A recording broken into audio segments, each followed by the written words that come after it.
Sugar City Morning Show. Morning, good morning, good morning. Muy buenos dias, boy Tibinafi. Good morning to one and all, and welcome to the Sugar City Morning Show for today, Wednesday, sorry, the 19th day of August 2019. So it's the 19th of the 8th, 19. So 19 and what? 19 and 19 are how much? 38 and 8 are how much? 46. So like one good number if you add it up. Right? But welcome to the Sugar City Morning Show for today, Monday. My name is Robert Checker Usher. In a short while, Mr. Martinez will arrive here, and also we'll be having RC1 this morning because last week we reported on the United Democratic Party position and decision that was made at the National Party Council meeting there in Belmopan, that the National Convention to choose a new leader for the United Democratic Party will be held on the 9th or 10th of February, one of those dates in Belize City. It will be, I believe, the first or the second Sunday in February. So we will be welcoming Mr. RC1 right here this morning to the Sugar City Morning Show, and Mr. Martinez will be stepping on very shortly, and we will be checking in with Belize Met Service and to bring you all the latest right here. Folks, we learned of an accident, road traffic accident that happened on the San Antonio Bridge. We understand there was no fatality from the press office, but if we get more information, which I believe we will do before the end of the show, we will certainly bring that to you. Or if any of you out there knows about that, then you can give us a call this morning. We will be having our telephone lines open after this first segment, and that will be at 302-2170. I say good morning to everyone through this length and breadth of this beautiful jewel of ours that we call Belize. And also want to say good morning to the folks there in San Ignacio, and congratulations on your new traffic light. Yeah, you have your traffic lights on the Joseph Andrews Boulevard with the Bullet Tree Road. So congratulations, and it's working so properly. You know, it makes traffic so blooming in that area, because you wouldn't know that up that area there it's very busy, but the traffic lights are working there. And at this time, as we congratulate our friends there in San Ignacio, we want to say good morning to Mr. Martinez as well. Good morning, Mr. Martinez. Good morning to you, Mr. Usher.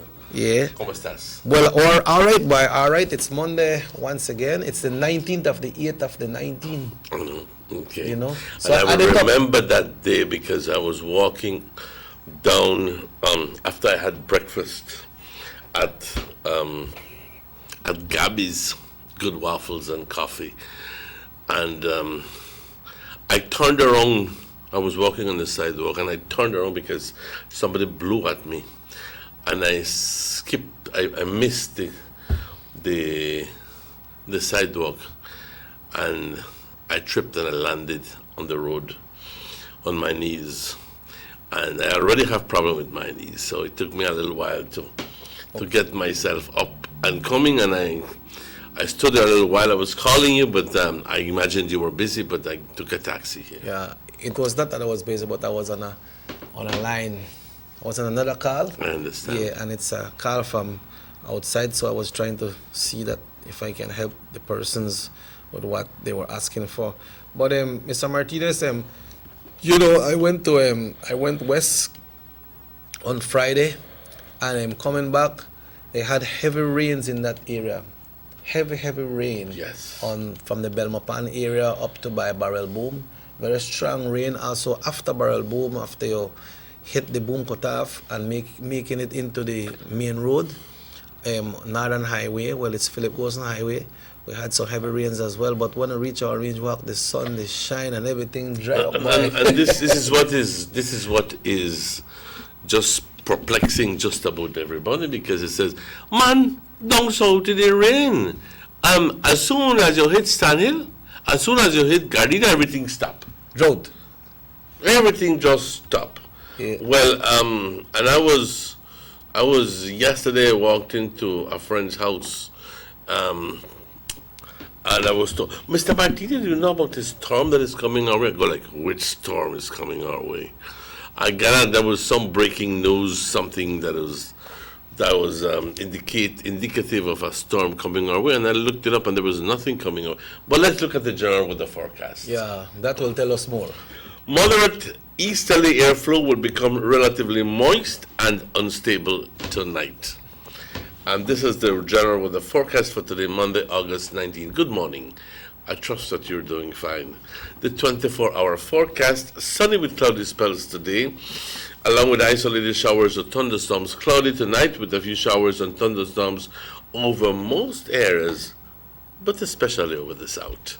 The winds from the east 10 to 20 knots, sea state moderate. Temperatures along the coast 87 degrees Fahrenheit, 80 degrees as a high, 80 as a low. Inland 93 degrees Fahrenheit and 75 as a low. And in the hills 84 degrees Fahrenheit as a high and 70 as a low. Did you feel that fresh breeze Saturday night into Sunday morning? It was delicious. The outlook for Tuesday and Tuesday night, cloudy with some showers and thunderstorms, mostly over northern and inland areas on Tuesday, then over the southern coast Tuesday night. Blessed be God forever. I'm telling you, we're actually praying for rain, and there goes the meteorologist. I wonder who this is right now. Derek Rodun, God, he listened to you, my boy.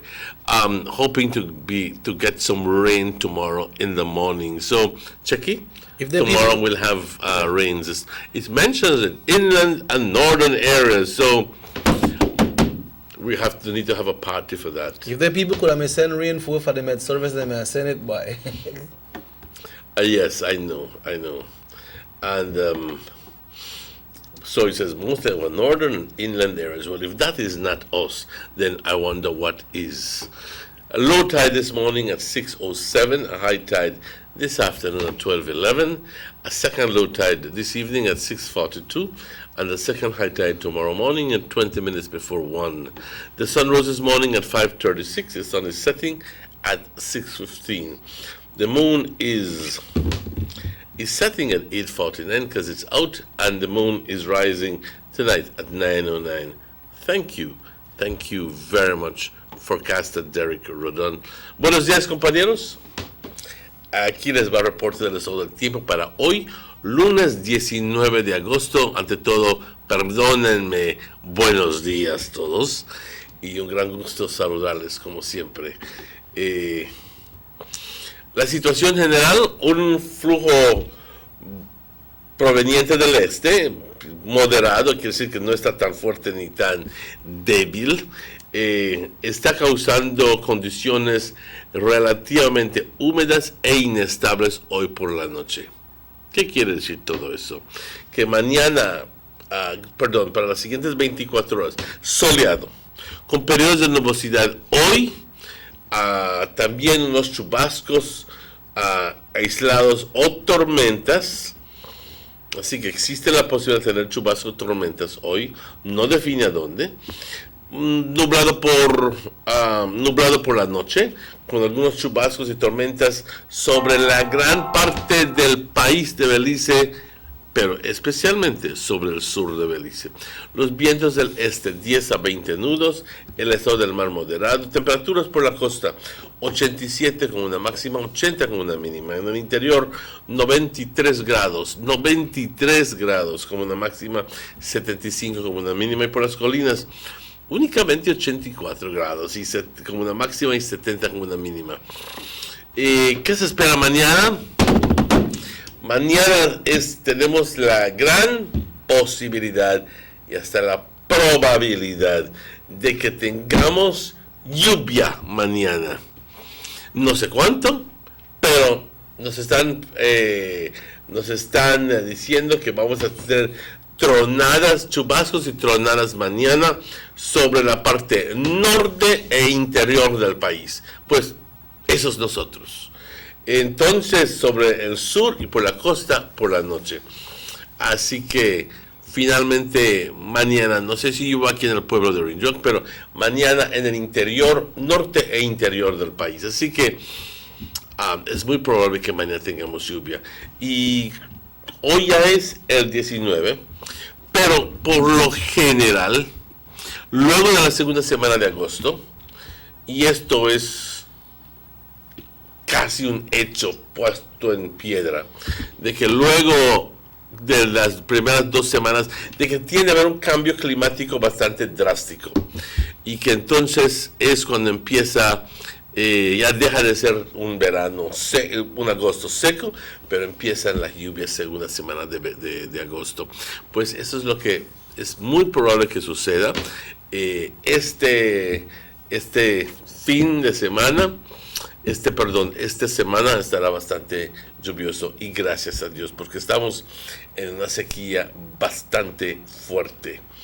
Una marea alta a las 6:07 ocurrió, una baja a las 6:07, una alta a las 12, mediodía con 11 minutos, otra baja a las 6:42 por la tarde y otra alta a las 12:40.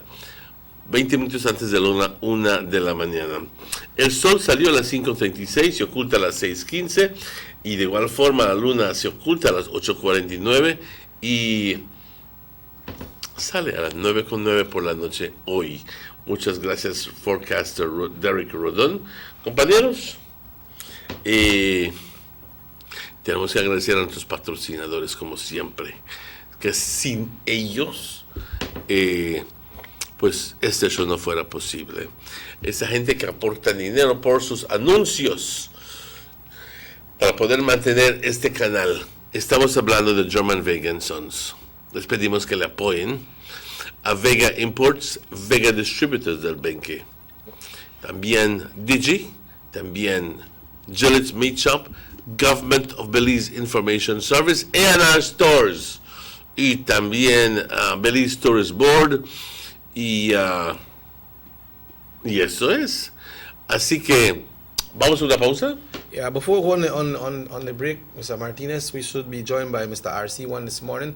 But there was a traffic accident that was yesterday occurred on the San Antonio Bridge. I know. You know, with a motorcycle. I don't really know if there's any fatality, but according to reports from the police press office, there was no fatality. I saw the motorcycle literally under the wheel of the vehicle. Yeah.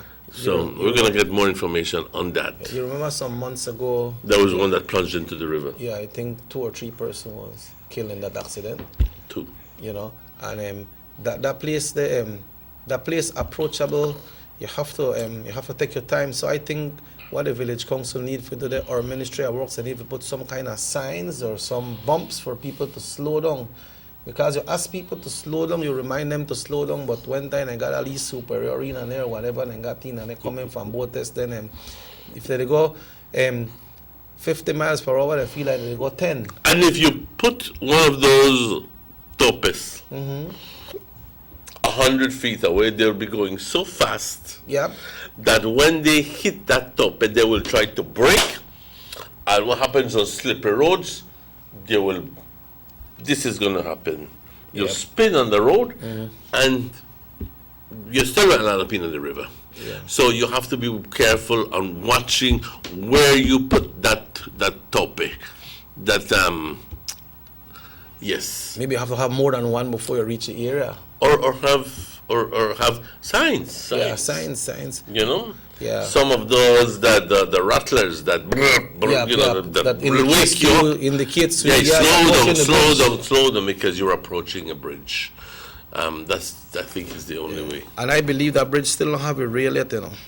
Oh really? Yeah. Oh yes, right. I don't think it has a rail. Yeah. So I don't see how you could build a bridge and not put no rail. I mean, hello. Ministry of Works, where they go on there? Yeah, we need to fix up them things, man. We need to fix up those things. We already have debts, and I think that this is very, very, very important. So we're calling you out, Ministry of Works. Please get that thing fixed as soon as possible. Okay? Yeah. Okay, let's go to break. It is exactly 17 minutes after 7. Vamos a una pausa a las 7:17. Un gran gusto estar con ustedes. Y desde muy en antemano, felicito a las personas que están cumpliendo años hoy y diciéndoles tengan un excelente día. Vamos a la pausa. The first 2 phases of the Hummingbird Highway Rehabilitation Project from the Belmont Roundabout Junction to Saboon Bridge and Alta Vista Bridge to Dangriga Town has already made a remarkable difference for commuters and residents alike. These first two phases are a $16.5 million investment by the government of Belize. Under this project, the highway is being rehabilitated through improvement of the road pavement to create a safer environment for the public. Improvements, especially in the areas that pose a high risk to motorists, include the introduction of paved road shoulders, high visibility line markings, reflective road studs, bus laybys, and other features that will bring the entire road segment in line with internationally recognized standards.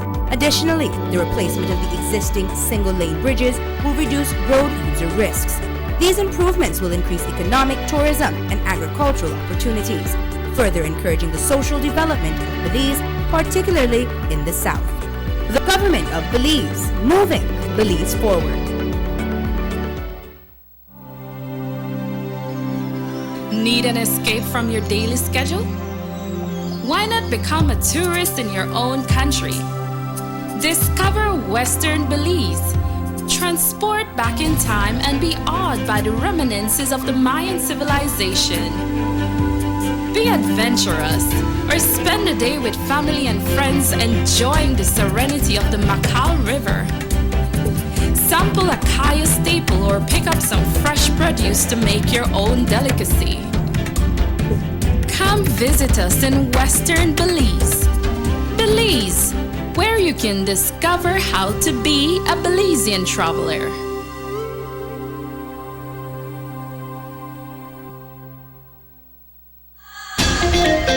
It's back to school time once again, and the only store to visit for all your back to school needs is A&R Store on Baker Street here in Orange Walk Town.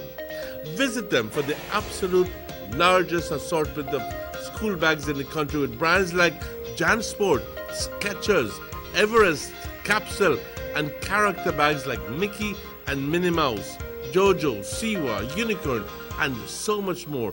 Remember, A&R Store is your one-stop source for all your school supplies like exercise books, folders, sheets, dry eraser boards, foam boards, crayon and coloring books, plus so much more. Plus, they have a wide assortment of housewares including bed sheets, cookware, and garbage containers in all sizes and at the best prices in town. Visit A&R on Baker Street today, now with extended hours to better serve you from 8 a.m. through to 6 p.m. Monday to Saturday. A&R Stores, where prices do make all the difference. Take a journey with us to endless possibilities. Our future as a country is now. Diginet Boost is countrywide. Taking Belize into the future. A nationwide technological evolution. As the most advanced fiber connection, Diginet Boost is a step forward into a modern world. Belize is powered by Diginet. Diginet Boost, now available countrywide.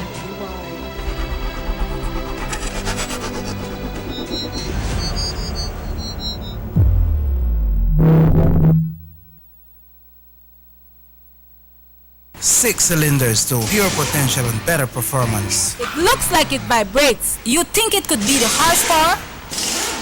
With a quart of oil and the calibration of the injectors, it will start to get the watchers again on the street. We take a motor to its optimal level. We speak machine, Rush France, making the world function. Authorized agent, German Vega & Sons. Telephone number 322-3625. Email germanvega@btl.net.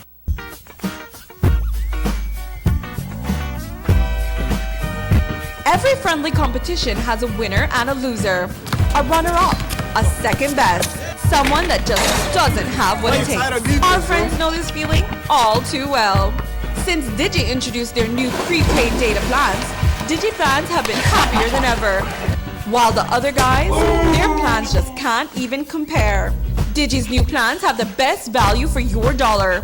That's more data for less money, with even more options. So keep being a winner and keep living your best life with Digi. I wish I was a little bit taller. I wish I was a baller.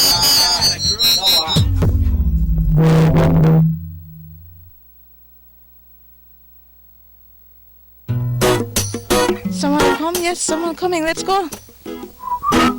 Sa. But who no? Fastest question of the day. What you the letter? Who sent me the letter? That sign right there. You can't read? Well, make I tell you something. In this here community, everybody dump here, so me just dump my garbage right here. So if somebody jump off a bridge, you do it too? No man, no. You never know that littering is an environmental crime and Department of the Environment can charge you for that? Why is that a crime? Because you pollute the same environment you live in, dirtying the same land and water you use.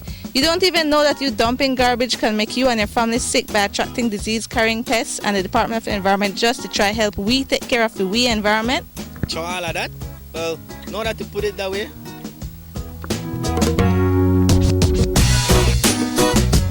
Thanks for your 5 cents, brother. That's 5 cents question of the day. This message is brought to you by the Department of the Environment.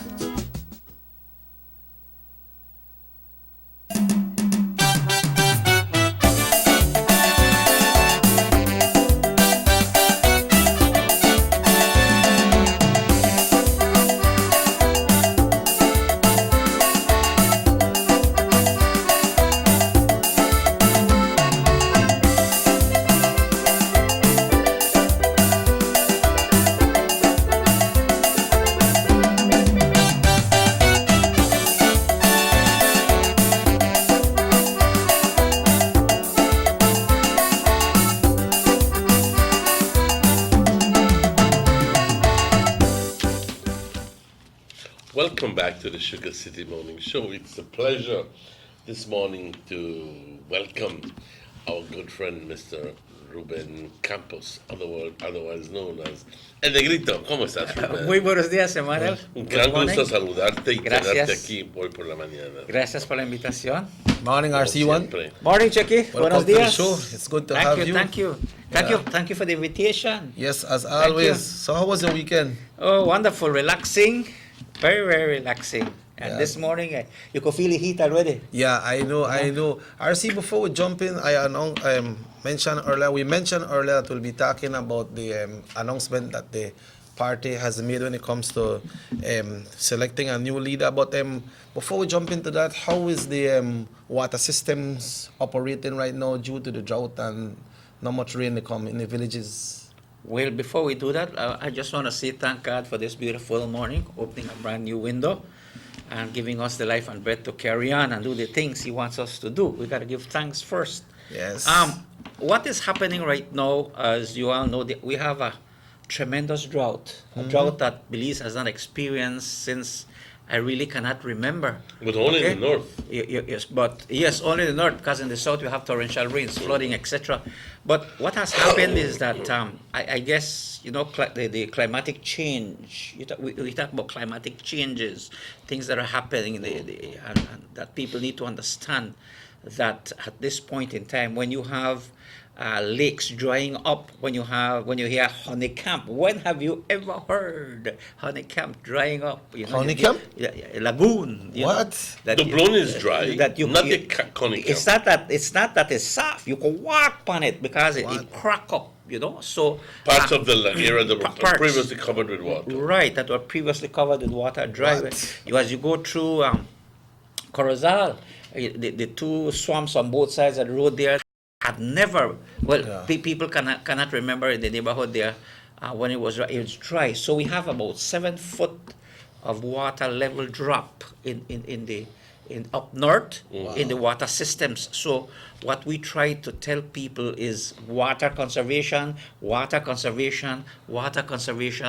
more water conservation. Because what happens is that when the pump is in the well, remember that what we call static water, that's the level of the water. When you start to pump the water out, the level goes down and it takes a while to come up again. If you put that pump at 3/4 that you used to run it, it's going to suck up that water, and along with it, it has up dirt. and the motors have impellers. So when they suck up the dirt and the sand, it becomes like a sandpaper. It cuts the impeller and the pump is damaged. Wow. And you're talking about $5,000 to $7,000 per unit. So there are many concerns about water these days, and all we can say from the rural department is we ask everybody to pitch in into water conservation. As of recent, the reason I mention it because everything is political these days. You have some PUP village council who just gone in and they feel that it's miraculous. Or why the pump not work? Why we not get water? They don't understand what happened. Just need to settle down, stop, and analyze the thing that the water level is down. And it takes longer to pump. You must regulate the pump then. The pumps are therefore regulated. In some villages, you have 2 wells, 2 pumps running because one will not. So let me ask you a question. Yeah. When it comes to, because I know this as a fact that when the water levels, even in a well, go down, and then when you open the faucet, water tends to smell funny because it's a lot of mud. So my mother would say, ay, Edith, tienes que mandar a limpiar el pozo porque el agua está saliendo sucio y huele mal. But he says another thing that was done was they would put filters and so forth at the pump. Is that possible to avoid that sand and thing coming up? Yeah, it has. All of them have the check valve. And but that's not a filter. No. But what happens in the RWS system? The pipe is cut and it has stones around it. Stones in itself are filters. Okay, filters. Now some systems have chlorine, and in some areas the water is murky. So that you need a complete system for filtering. The debris, but the lower the level goes, people need to understand, I must sue you, I must. I have an interesting situation. So we need to look at that carefully. At one of my friends' property at Honeycamp, the front well is, which is the one that is deeper, is dry as an oasis, as a desert. And the other well whether to the back is in the spring. Yes. And it's almost at ground level. So and so you take out 6-7 drums of water out of that well, and next morning it's still right up. And it's in the same property. Right. That happens because you have what you call surface water. You go so many feet, but there is only so much catchment there. There's not a lot. There's not commercial volume. You remember, if you pump 82 gallons per minute, 60 gallons per minute, it will dry up. So when we talk about filling up at 20,000, 15,000, 20,000 reservoir, and it just doesn't give. People are using it. No da basto. And so that pump has to continuously. So it's, but yes, there are cases like that they are what you call surface wells. That you dig, they have water, and you have to take care of that because eventually, in some areas, if it's higher, eventually it's going to flow down. Remember, water runs down. So you need to, again, even that you have conserve it. Yeah, to your So what's your best advice that you're giving the people conserve water? Well, just use water for your basic needs that you need. You have some people who usually in the rural areas go and fill their drums to go and water their cane field, water their farms, and so because farmers are really feeling it. They are the number one feeling. The cane farmers are really feeling it because there's not enough moisture for the cane to. Para que brote y comience the other day there was rain. There was only about my brother he tell me, I tell him, why you rain, why you feel? He say, yes, pero solo así llovió. Y about a seco. Right? So it's affecting all farmers in the north, affecting the sugarcane fields, some of them. Livestock as well. So it's beans and corn. Corn had to be literally raised. Right. And some farmers just can't go and plant right now. There's no moisture. Some have to backwater. There are some areas where there are some well, like you mentioned, have some water, 10, 15, 16 feet, but you have to be careful how you pump it out.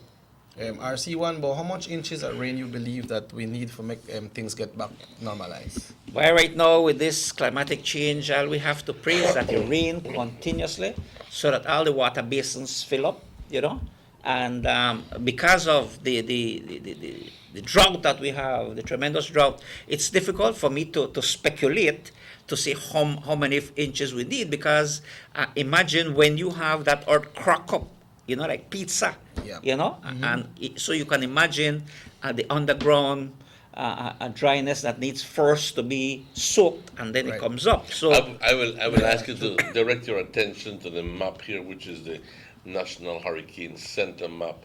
And if you look at all this cloudiness here is associated with a tropical wave that's going to cross go into our borders tonight and tomorrow. And it says northern and inland. Northern inland. So we're going to get some respite from the drought tomorrow. Oh, that's going to be blessing, I tell you, blessing. I mean, and I pull it up and I saw this and I go like, thank you, Lord. I mean, really. You may have some gusts of wind and whatnot, and but thank God for that rain. That rain, we can sustain and take care of some of the gusts. The question is, will it be enough? Like Chucky said. Yeah. Well, I don't know if it will be enough, because then at the end of the day, you can't have torrential rains and consistent rain, because then you're talking about what you call it? You can start to get a lot of mudslides and stuff. Exactly, mudslides, and also the flooding in certain low-lying areas, Despite that, RC1, despite, let's say the rain not come, and we know the rivers are not in the best condition right now. What does your department has in place should, in case rains will come and they start to get, the wells start getting dry and the river are not in the best conditions for us to retrieve water from the river? Well, you asked a lot of questions in other one, Chucky, and I think your answer is as good as anybody. Huh? I mean, just like Emmanuel said, we need to tell the people, conserve the water that we have. Yeah. And again, with the draft coming over, as Emmanuel said on the scale, tomorrow, people should take out their catchment, their drums, their buckets, and fill them up. You understand? So let's make use of water catchments in any form, shape, or manner that you can catch them. So you have some even for your plants if you so need it, or agricultural needs. You see, the government departments are separated. For example, a lot of people like to say, "Oh, Ben, how come I not get my well?" Hey, every department has a director that is responsible for a particular unit of job. All right? So just like when you have your band, everybody play keyboard. Yeah. You understand? You got your drummer, your bass, exactly. So everybody is responsible for something. However, the Department of the Environment, again, is looking into processes and ways of how to deal with these serious, extremely serious situations. And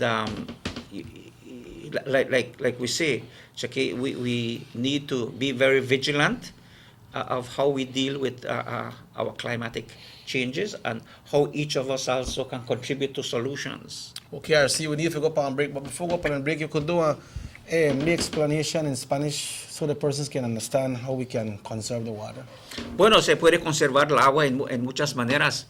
Utilice el agua cautelosamente, utilice el agua solo lo que necesita. Sabemos de que hay mucha gente que tiene sus siembros, tiene su backyard garden y necesita un poco de agua, pero en este tiempo que tenemos mucha sequía, el nivel de agua ha bajado tremendo, de que hasta los lagos que está alrededor del norte del país han estado experimentando una sequía que nunca se ha visto pues en mi vida mío.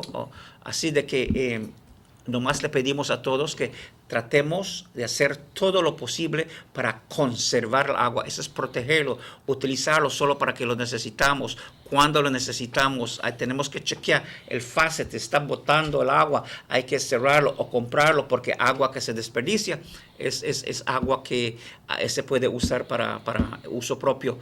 Así, y los más débiles que son afectados Cuando no hay agua son los niños y los de mayor edad, la tercera edad como llamamos.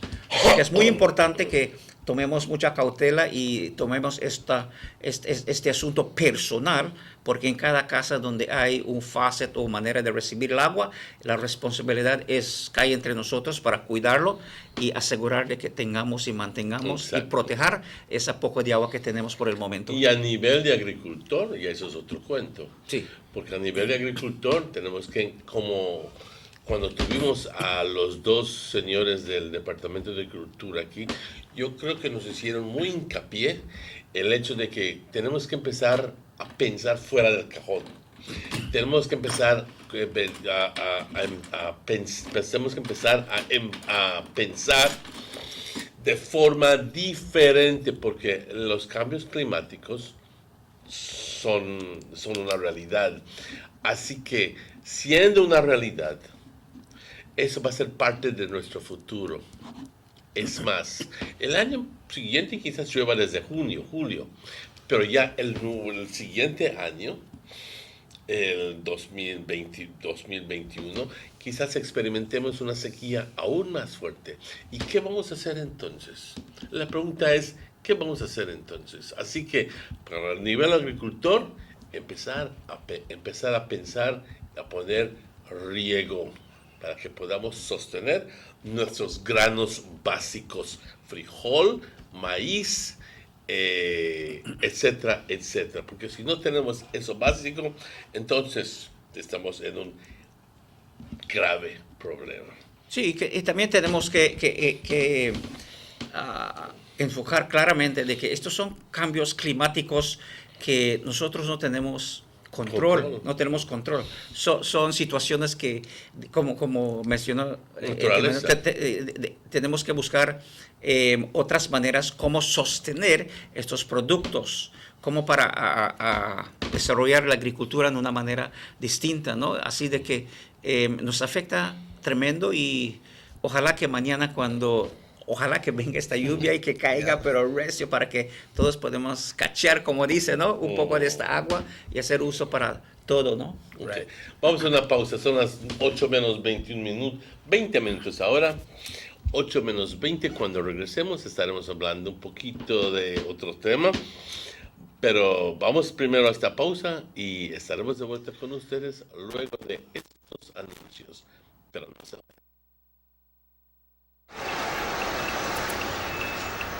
Everyone needs a getaway. Why not make it in your own backyard?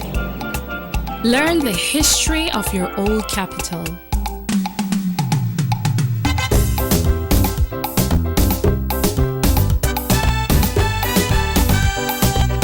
Or venture out on a road trip to experience the village life and be captivated by nature's wildlife, culture, and food.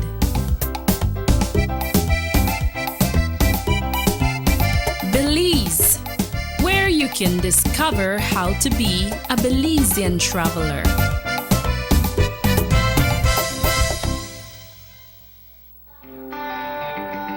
Everybody wants a clean and healthy family. That's why they purchase the best food products and the cleansing materials. This time, we give you a bigger size of La Costeña products like the mouth-watering fried beans and the pasta sauce. And surely for your clean laundry, we have the breathtaking aroma of Ensueño Max Suavitel. Even your visitors will ask what you clean your floors and restrooms with. And you can boast it is the variety of Pinol products and Sultan muriatic acid now in 900 milliliters. And much more for the best prices only at German Vega and Sons Imports. We serve you at number 5 San Antonio Road, Orange Walk Town. You can even call us at 322-3625 or 322-2672. Or you can even send us a fax at 322-2571 or email us at germanvega@btl.net. German Vega and Sons Limited, because we care for you. Motor 5.0, 4 válvulas por cilindro. Todos quisiéramos una. Como que no agarra, ¿no? Siento como que se le pega el balancín. Vamos a darte el aceite que te mereces. Vas a correr como rayo, preciosa. Los que oímos más allá de las revoluciones, hablamos máquina. Rostrands, poniendo el mundo a funcionar. Agente autorizado German Vega y Sons. Teléfono 322-3625. Rostrands. On Wednesday, May 8th, Belizeans soundly decided to take the unfounded Guatemalan claim to the International Court of Justice, the ICJ. According to the special agreement, this is what happens next. 1. By June 8, 2019, the government of Belize will submit the 2008 special agreement to the ICJ.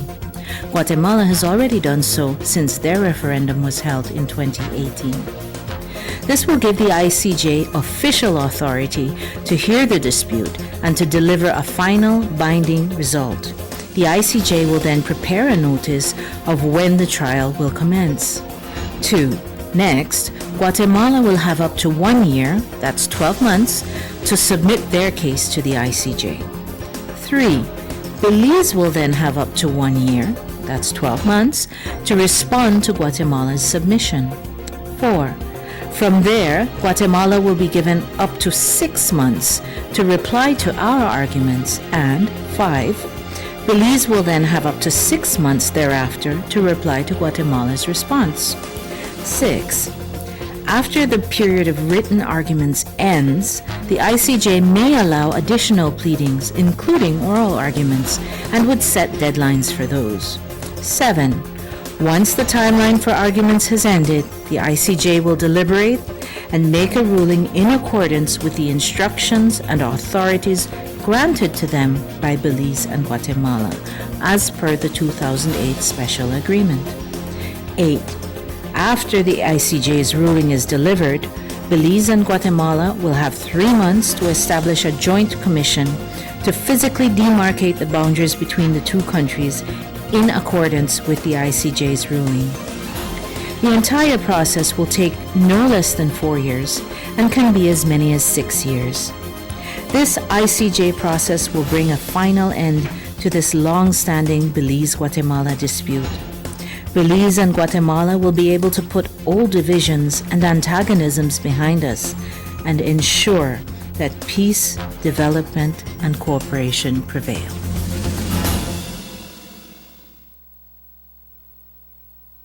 You have an 8-cylinder powerful engine disguised as an aluminum alloy that spins at 8,000 revolutions per minute. Goes like this. You think it's a turbo? No, with a cleaning of injectors and a change of oil, you will run more efficient, my friend. For those who understand the engine like it talks to you, we speak machine. Rush France, making the world function. Authorized agent German Vega and Sons. Telephone number 322-3625. Email germanvega@btl.net. The Philip Goldson Highway between Belize City and the Philip Goldson International Airport is getting a major facelift to the tune of $31.5 million. Section B of the highway upgrading project between Haulover Bridge and the Buttonwood Bay Boulevard roundabout is underway at an investment of $21 million.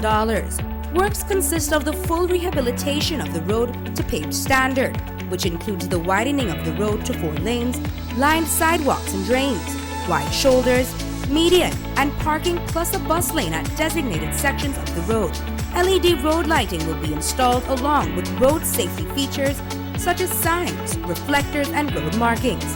The project will also facilitate in the improvement of underground infrastructure for the public utility companies. The government of Belize, moving Belize forward.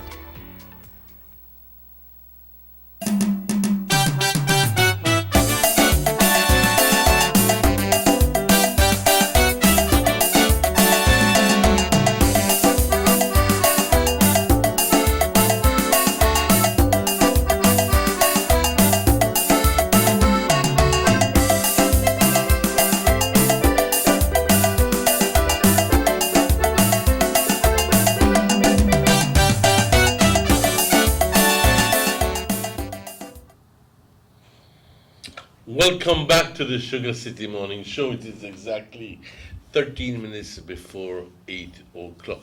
Before we go into the discussion about that we intend to go into, I'd just like to quickly share with you that Belize on Friday signed a letter of intent with the Republic of China, Taiwan. Taiwan, not the mainland China. And I'm looking at the newsletter here, and it says the government of Belize and the government of the Republic of China, Taiwan, signed a letter of intent on August 15 in Taipei, Taiwan, to engage in a negotiation of a partial scope agreement with the objective of formalizing trade between the two countries. The LOI resulted from a full week of discussions and engagement with the ROC officials and the Belize delegation from the Ministry of Investment, Trade and Commerce. Now, I gathered that on Friday that the motion to proceed with the borrowing of money, approximately $100 million for the Sarteneja Road, which is, a lot of people go like, Dios mío, 100 millones de dólares. Well, it is a long distance and also requires the construction of 2 bridges. And it's from Corozal to Sarteneja. And it's from Corozal to Sarteneja. So it goes across the length and breadth of the Corozal town, of the Corozal district, all the way to the end there. And remember that it is swampy in most cases. So we have a very good relationship with Republic of China, Taiwan, and hoping that everything is going to go through, especially for the people of Corozal, and especially the people from Sarteneja, who have been literally left behind with their present party, with their present air representative, who for umpteen years has done very little for the people of Sarteneja. Now the UDP government is coming through for you guys. RC1, the party did a release that says date is set for leadership convention. The National Party Council of the United Democratic Party met last week, Saturday. During it was announced that the National Convention will be held on Sunday, February 9th at the Belize City Center. At that event, all leadership positions can be contested, including the party leadership, deputy party leadership, and chairmanship. Enlighten us more on this. Well, yes. It's time for the UDP to have its National Party Convention.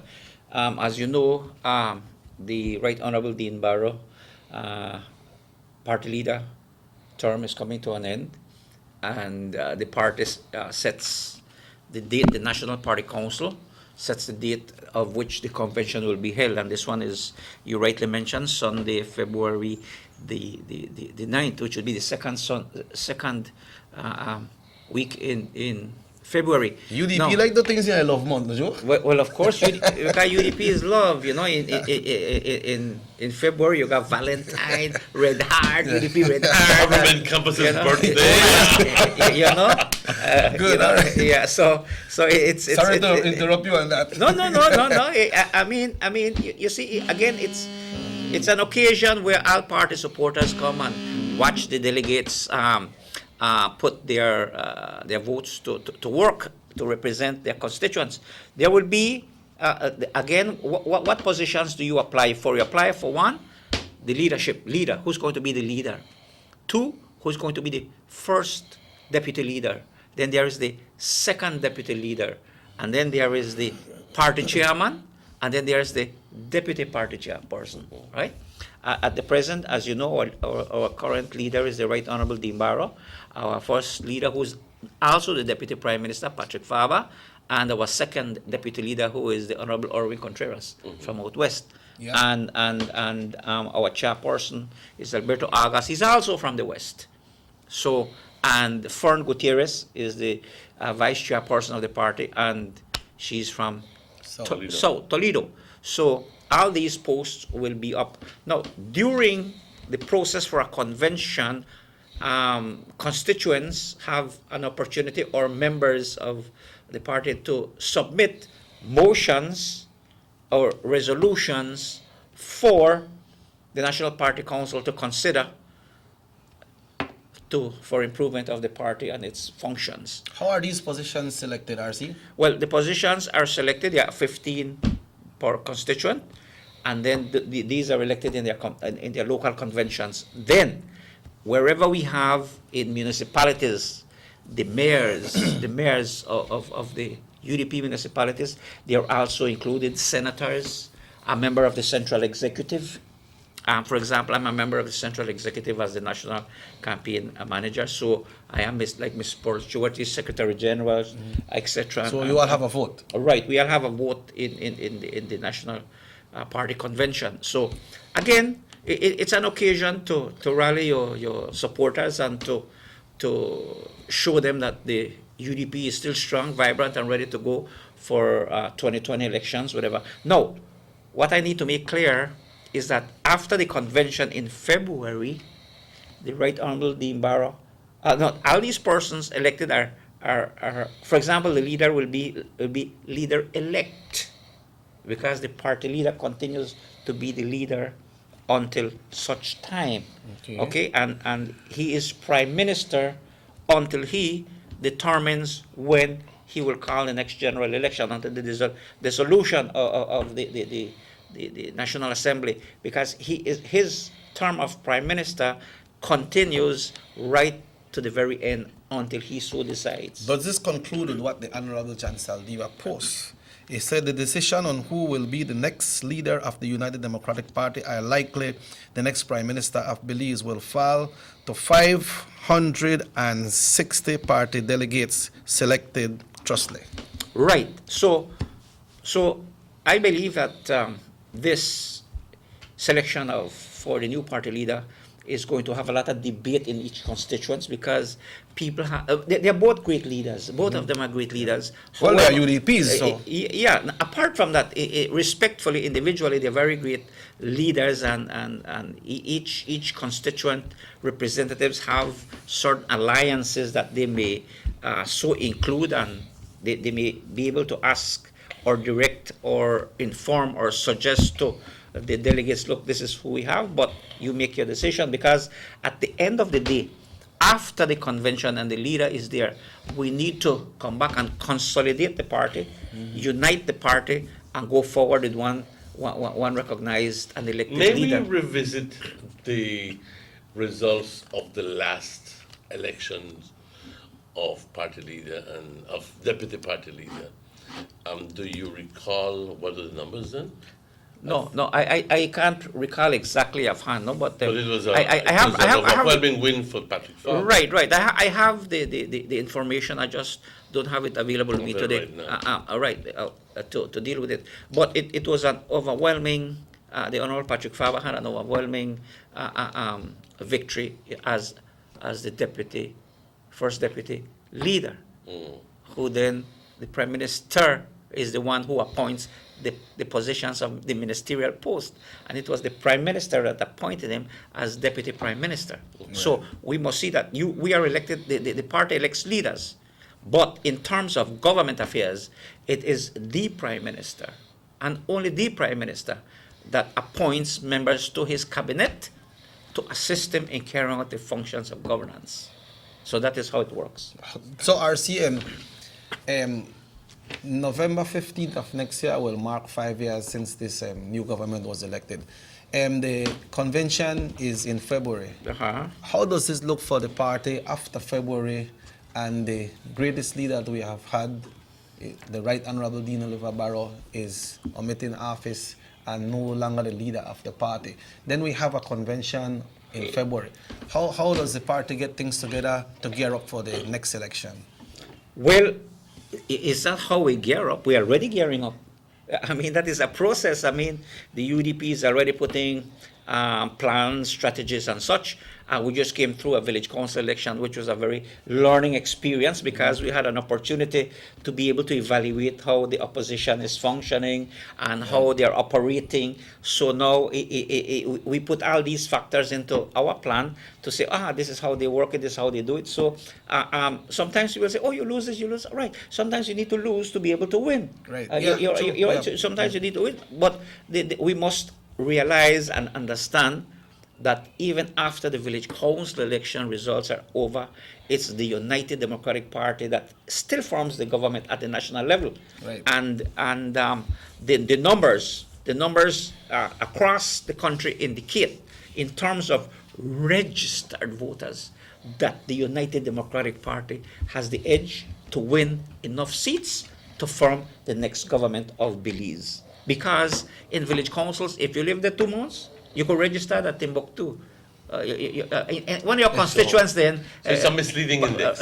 Yeah. So that if you live there for 2 months and over, you can vote. So when we look in certain constituencies where you have 700-800 people vote, when they registered there, but then live there for 1, 2, 3 months, they will not vote there for general election. They will vote where they registered. All right. So when you look at the parameters now of how general elections are one-on-one, it's one-on-one. Yeah, you know. And you have to dip on a list. Right. You have to dip on your list. Yeah. So what's the process? You continue registration, and that makes a tremendous difference in terms of how general elections are won.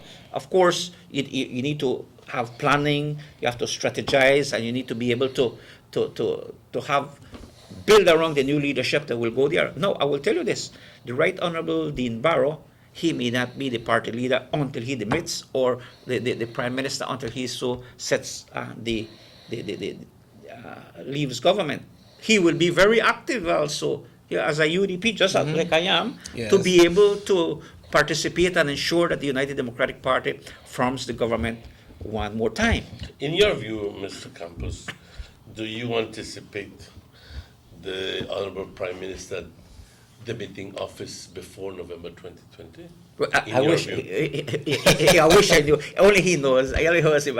I mean, I don't have a crystal ball to say. Well, why I'm asking you this because maybe a week ago in the news, yes, it was not announced, but it was because it couldn't be an announcement.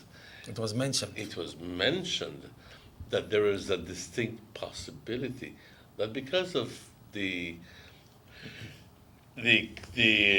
conditions, the frail conditions that the Honorable Prime Minister is in regards to his back and so forth, that it's very possible that he will demit office before 2020, contrary to his pledge that he would continue through until November 2020, and not a day before and not a day after. But speculation was such that they said Mr. Prime Minister is not doing too well right now. He can barely stand up for one extended period of time. As a matter of fact, I saw that he says, I can't stand up, I have to sit down. So there were speculation that perhaps immediately or maybe a month or so after the convention, that he would say, tell you what, I'm giving up the reins. And so you now, young man, or young woman, or young woman, we don't know who may apply. Exactly. Oh, there are two who have and intents. I would welcome the idea of having a woman there as well. Okay, you young man, you are the new party leader. I am pretty tired, so I'm giving up the reins to you. Because that's a distinct possibility that may still happen. So the new party leader, if that happens, and a very conditional if that happens, then the new will have a prime minister that will only be there for some months before the next general elections. And but again, that's only speculation. Speculation, assumptions, I mean, you have your opinion, everybody could have the opinion. Yeah, but this is based on mentions from the news. But the news, the news put things together for the audiences and to have excitement, to fill their newscasts. Yeah, right. But if you know the Right Honorable Dean Barrow, he's a feisty fighter, a very brilliant individual, and he understands the politics, the business of politics, and he and only he will determine when the time is right for him to be able to do the transfer. That is why you noticed that when the question arose this morning, I said that the leaders will be leaders elect. Mm-hmm. Like in Mexico, when they elect you, and like the recent election there, you have to wait till your time come up. All right, until I leave, you cannot take over. So, I mean,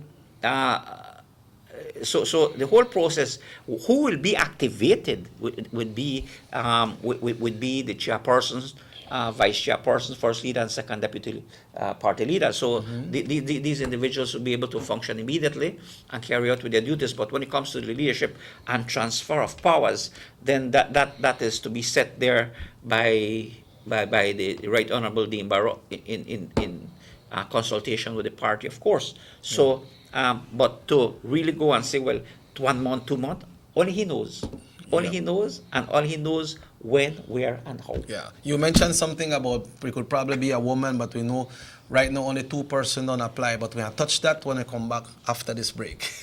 We'll be right back. Residents of Dangriga now have their very own brand new modernized multi-purpose complex, compliments of the government of Belize. This $3.5 million investment in the cultural capital will host sporting events, cultural events, and shows, and can double as a hurricane shelter. Features include seating for 1,000, a fully FIBA certified wooden court, locker rooms with full bathrooms, a stage and changing rooms backstage, concession stands, office space, and ample parking.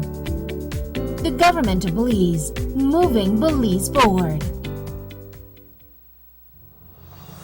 The San Ignacio-Santa Elena Bypass project is now complete.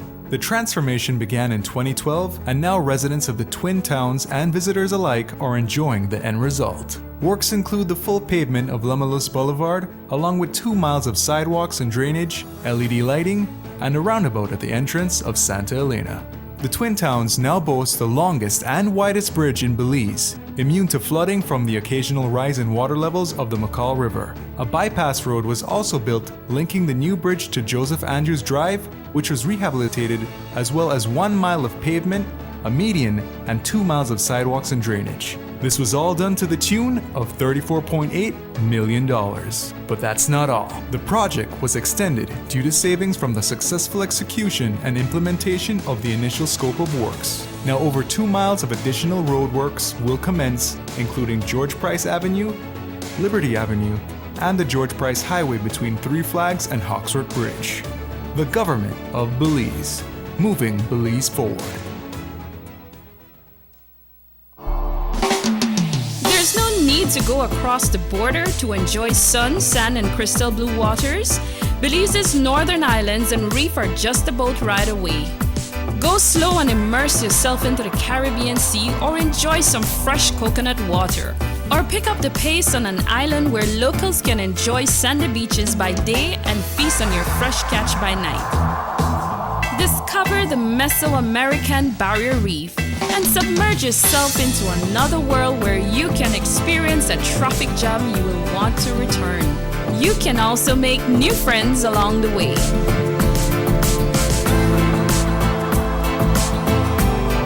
Belize, where you can discover how to be a Belizean traveler.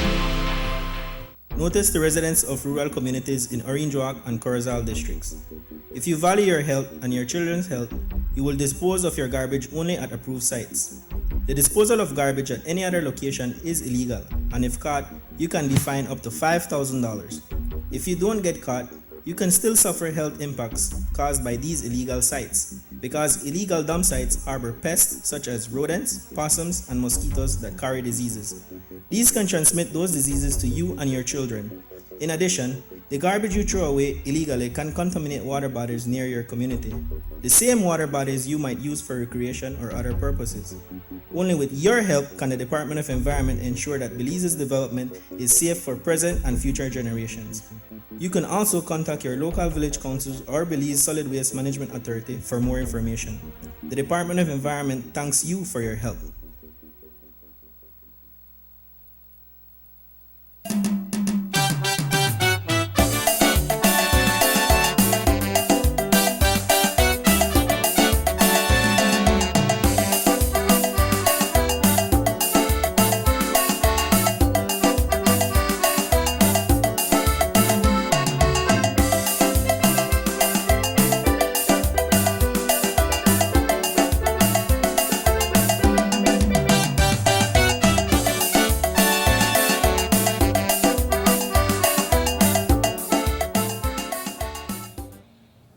Welcome back to the Sugar City Morning Show. It's a beautiful morning, a beautiful day.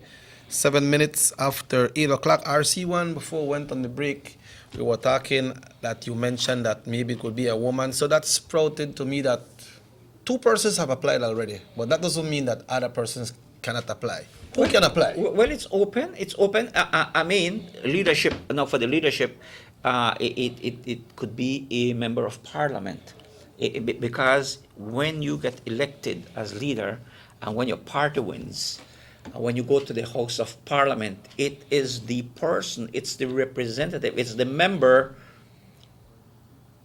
that gathers the support of the majority of the members, then become government leader. Okay. And in our term, it become the prime minister. So that is where that term came into being. And right now, we have 2 strong, excellent candidates in Patrick Fava and John Saldiva. And let me tell you something, these 2 individuals talk to one another. They they realize that people need to be choices. Right. And for the party to move forward, there has to be unity. So they say, look, only one of us can be elected. So they discuss and they talk. And of course, as any candidate, you have the right to campaign and ask for your vote. Right. That's part of a campaign leading up to the National Convention. So, but they maintain this communication because we are aware that we need to be united to go into a general election. So a standard bearer that is not elected to parliament cannot apply? Well, yes, you can apply. Of course you can apply. But we must understand the machinery of which and how politics works. You know, I mean, I can be a leader out here. There's no rule that says I can't be. But then if I run and I lose, I become like leader out here, but you need to elect a leader in parliament.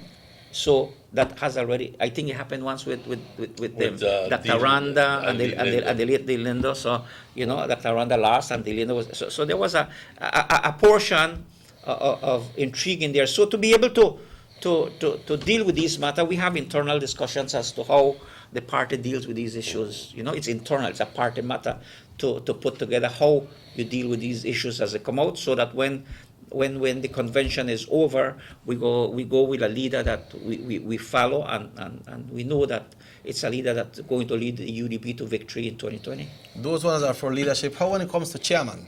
To chairman, well, any member of the party can apply for chairman, to be a chairman. Well, the chairperson or the vice chairman. The first deputy and second deputy leader, the first deputy leader is elected in the event, you know, that the prime minister then needs assistant or needs someone to carry out other functions. When he is elected, the prime minister then can name this member of parliament to be the deputy prime minister, as the prime minister so did with the Honorable Patrick Fava. All right? So it's how the party organizes itself to strengthen itself within the democratic process that is allowed by law in the party and those that govern the House of Representatives. Yeah, you mentioned earlier about the village council elections, RC1, that many people have voted that are not on the voters list, or some of them vote more than one time in different constituents. What's the high possibilities of having the United Democratic Party win strong in the north again? Well, there's every election is a new election. You know, there are different issues. I mean, for example, those who voted in the north, for example, to your question, who are not registered there, they won't vote for general election. Only who are on the list. And if you look at the number that supposedly voted that are not on the registration list, the United Democratic Party has an excellent opportunity to win in all constituents. So it could be that some of those persons that voted, we can't know who they vote for, but speculation is that they voted for the next party. Once they're not registered or they are in a different constituents, when the big election come, it's a different ballot. Oh, absolutely. You vote where you're registered. You cannot go and vote. And the next thing that I believe should be done, remember we spoke about it months ago, that when The transition for village council elections came from rural development. We used to conduct it, but because the system, the organization that carries out elections in our country is the elections and boundaries, and the powers were transferred to them to carry out elections, and the elections and boundary in terms of elections per se, you need to be registered. I believe the time has come that even for village councils now, only people who are registered supposed to vote. Point of final. So that we don't have this inequality thing continue. You registered your village, you vote your village. This thing about you live there 2 months, totally dissolve it. Have it in conformity with the regulations of which the Elections and Boundary Commission so prescribes an election. Yeah. So in other words, they say it's too open-ended, and it's therefore prone and vulnerable for people to take advantage. Right. Because of the ambiguity and because of it's open-ended. It's going like, you live there 2 months, but who's watching? Who's taking down notes? Exactly. There's no register. There is no register. You walked into Carmelita on the 19th of February, so you can vote on the 19th of April. Nobody's doing this. Yeah. So, So I think these regulations amendment, it's my personal opinion. I mean, it's up for discussion, but for the future, elections have gone and village council elections will be in 3 years' time. So, however, now we are looking at the general election, and the United Democratic Party is gearing up to put all the structure, organization, and whatever it is needed to prepare itself for the general election. Yeah.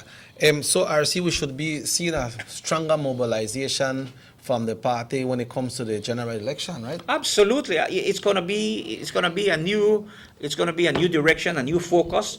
But the spirit of preservation for democracy. Remember, democracy is an opportunity that it is our right as Belizeans to be able to express ourselves, to have our opinions. We discuss, we agree to disagree and disagree to agree, but at the end of the day, we must have one love. General election is about our country believes, where we're moving forward, the development that the United Democratic Party has done. One of the suggestions that we are throwing out, and I make, and I think it's discussed all the time, the UDP not tell his story, all the things he has done for the people. When you look at the representatives for North, let's take an example, the Honorable Gaspar Vega. You know how many people he has helped in the North? He helped UDP, PUP, he has helped so many people. But again, some people say, I got 99, but the one gave me, so So you need to look at the culture, the characteristics, and the attitude of the people, and work with the people. We must work with and for the people. Yeah. So when it comes to Orange Walk North, RC, when we have so many villages in Orange Walk North. 9 villages. Nine villages in Orange sir. Walk. And we have seen since 2008, we have seen a very high transformation in Orange Walk North. When we start from right there, so that Blackwater Creek, we look at all the drains. If you go back there right now, RC, the whole place light up, Yes, you see, that's what I'm saying. It talks about culture and attitude. Two things that you study. Now, so much work had been done in Trial Farm, and people say, well, we don't want to vote for the UDP, we want to go for the opposition. So, matter to them. Well, we bring your light, we got your drains, you don't get swampy like you used to, and so, and like it don't matter to them. Like it doesn't matter to them. Just like when you talk about the highway, you say, we have to fix the road to certain highway, and then the next opposition say, well, you can't eat road. No, you want to fix the road, but you want from this bread, we need the road, but we can't eat road. We want the road. So there's a confusion there, and I think that general election is to put a government in place to do things. Remember, general elections and governance is perpetual. That means like you have town council every 3 years, and the council continues. Only the memberships change. Right. Government continues, but the members change. So it's a perpetual, ongoing thing. It's ongoing. You can't say, well, at 3 years we finish everything. Now remember once there was a leader that says, we finish. And they were finished with you. Because that is when the PUP said we finished, and the people say you finished. Yeah, maybe we finish with you and we vote UDP. So yeah, with all the good works that have been done, RC, you know, like you mentioned, Child Farm, and we see that right there at Child Farm, lot of lots have been opened. A lot of young people get lots in York Creek. You remember how much land was given out in York Creek? Yes. Douglas have the new schools, San Luis have the new schools, San Jose they get a nice multi-purpose building. They have computer rooms and many other things. San Luis, a small village, have a first-class school. So how do you balance that off now when it comes to election and people say, hey, we don't want this, we don't want that? Bottom-pa. Well, well, you see, again, we cannot say, well, we leave you, because we need to be strong and have strong leadership to promote democracy. Not because a group says, oh, I don't like it, the rest don't like it, you know. Mm-hmm. I mean, there was no multi-purpose building in San Jose. We have one now. We have one now, and people are fighting like crazy for it. Oh, who got the key for this? Hey, before you don't have nothing to fight for, you never got nothing to fight for, you had nothing to quarrel for. I think the first thing they should have said, well, I got one key thanks to Honorable Gaspar Vega, who had the vision for recommend, and Ms. Anita, of course, Anita Mesh, who has been instrumental and a good leader in managing affairs as a village council and chairperson of the water board. And not only that, when the people say, oh, los chiquitos de la escuela no tienen jaula pa ahí, I know that the kids go to school and they have election at the school, instead of the PUP group saying, well, estamos entrando en una jaula gracias al Honorable Gaspar Vega and the UDP who had the vision to take our children. Who got the key for this? Who got the key? Then they fight again. So you see that they are fighting for things that the UDP was instrumental in having the vision, creativity, and construction for para todos. Those kids cannot But vote. my question, and it's still a question. It's a valid question. But that question that still permeates in my mind, and I still have not found an answer to it.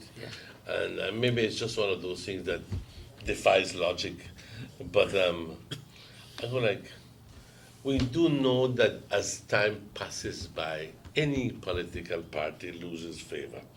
It's only logical that after so many years, well, your chances at re-election are lessened. Never mind if you have been spending millions of dollars on the people's bienestar and their welfare and the health system, health reform system, giving over land, whatever. But people would generally tend to go towards the negative things, and you could be doing 99% good, but like you said, the 1% bad. They will remind you of that. Yes. They will remind you of that. Yes. And sometimes, okay, when you do for try to get them favor, they will always remind you, but this and but that, and they will conjure up all sorts of stories and what you call it, just very simply because they don't like you anymore. Yeah. Well, just they don't like you anymore. Fuera contigo, you know? But I do believe that in certain areas of this country, God, listen to me, in certain areas you have people that, I'll tell you straight up, are very grateful and are very, very appreciative of what government has done for them. But turning to the real question that I wanted to ask you, Ruben, we see the central division going down from 6,000 or almost 7,000 to 4,000, close to 5,000. Orange Walk Central? Yeah. We see Orange Walk North coming down from 7,800 to approximately 6,000. Yeah. I gather, after speaking to some people within the party, tell me that, Mr. Martinez, there were approximately 900 people in Central who we never did find. We never knew where they were. And all of a sudden, in during election, they come up and they vote. Yes. Well, you see, the cleaning up, remember the opposition was asking, clean up the list. Mm-hmm. When you clean up the list, all these people who know they're there can register there. If you're not there, if you're the ghost, how will you register there? And now, but I will tell you something about Central. I've been studying Central very keenly these days, and I believe that, with due respect to my good friend Denny Grijalva, I believe if Denny Grijalva would spend more time visiting people, if he, I'm saying with humility, and with due respect, visit more people, work the people, Then Grijalva could very well be the next area representative for Orange Walk Central. Orange Walk Central, is a division that needs a lot of work. You understand? And people want to see things. But again, it comes back to the culture of what you say.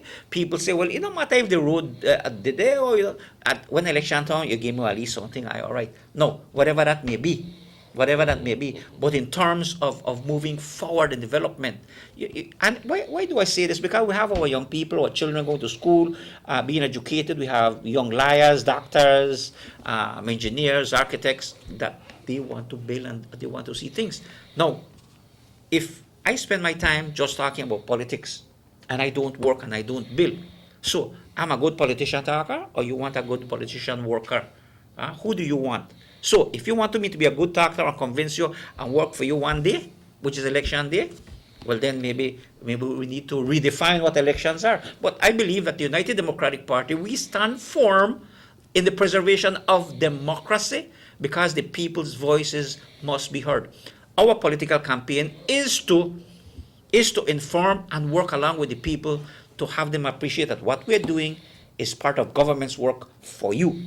I mean, you cannot do everything overnight, but whatever we do is for you that will be beneficial to you. For example, the same school in San Jose that we're talking about, that the Honorable Gaspar Vega, as representative, had to lobby for to get there. No, they might tell you, we don't want no building, pero gracias a Dios tenemos a donde mandar nuestros hijos. No, suppose we said, no vamos a hacer nada. We not got no way for sending kids. People will complain. But when you do a service, I always believe this, that's why I say, I believe in prayer, and we pray because we're not perfect. We are imperfect human beings. And we look to help from you, to help to one another. In that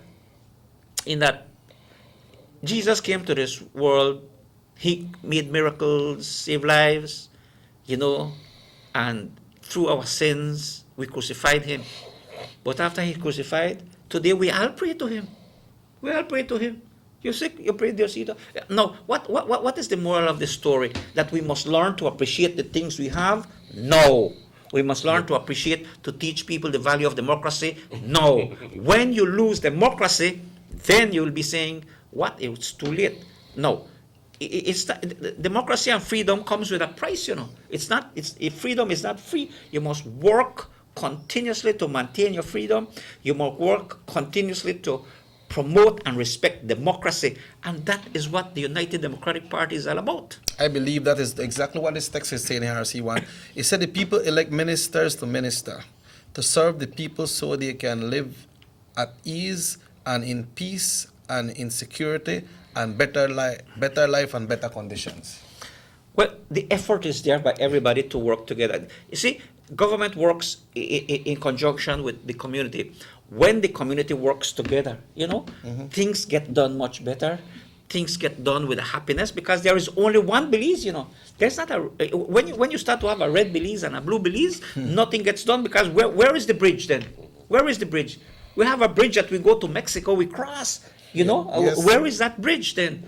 So who the blue there, the blue? No.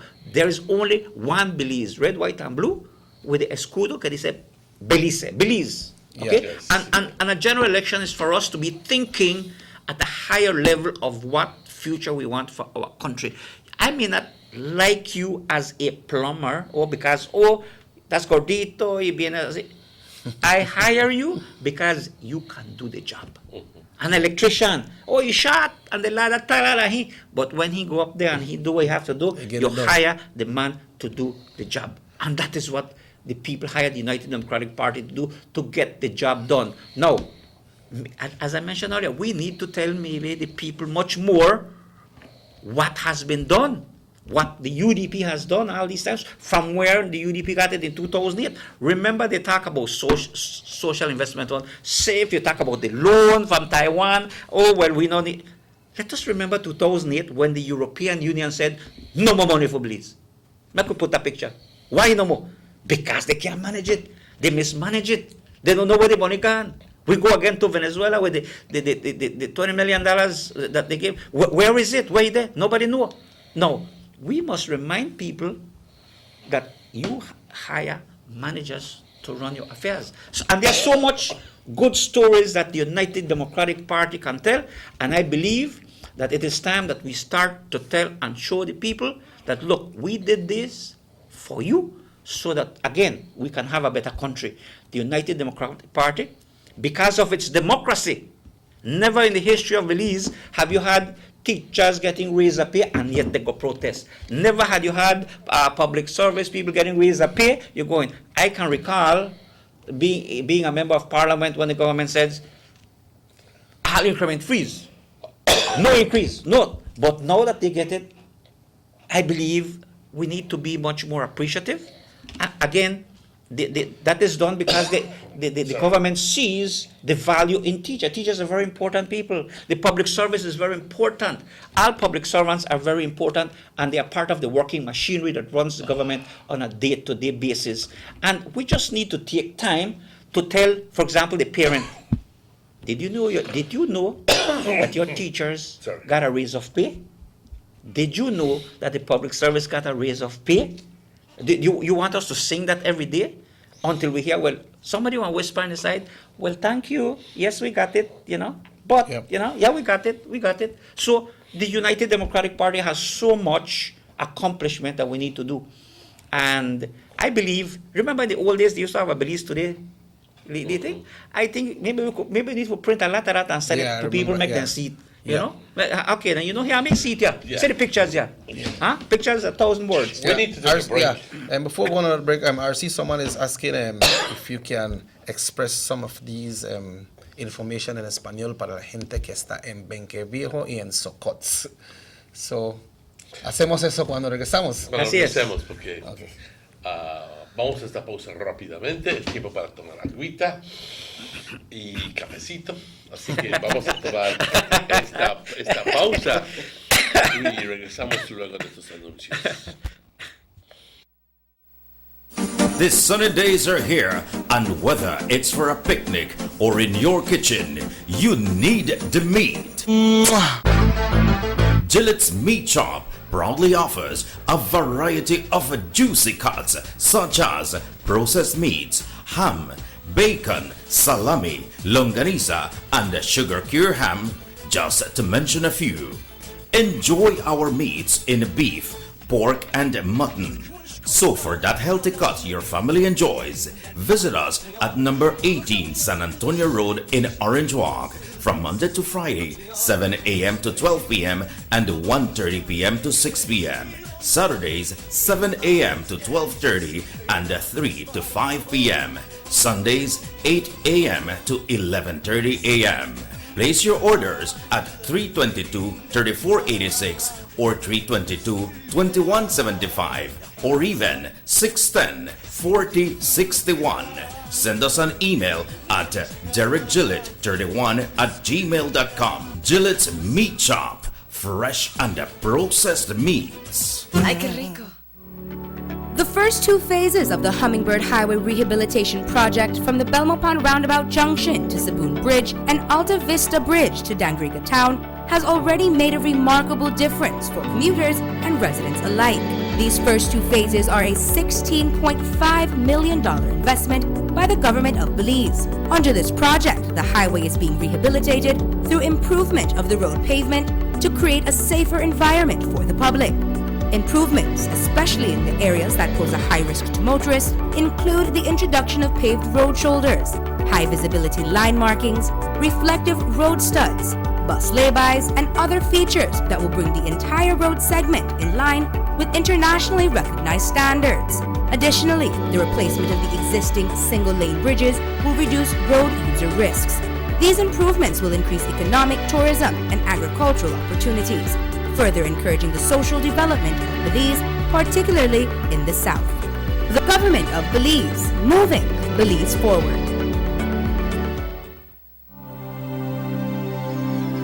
Need an escape from your daily schedule? Why not become a tourist in your own country? Discover Western Belize. Transport back in time and be awed by the reminiscences of the Mayan civilization. Be adventurous or spend a day with family and friends enjoying the serenity of the Macau River. Sample a kaya staple or pick up some fresh produce to make your own delicacy. Come visit us in Western Belize. Belize, where you can discover how to be a Belizean traveler.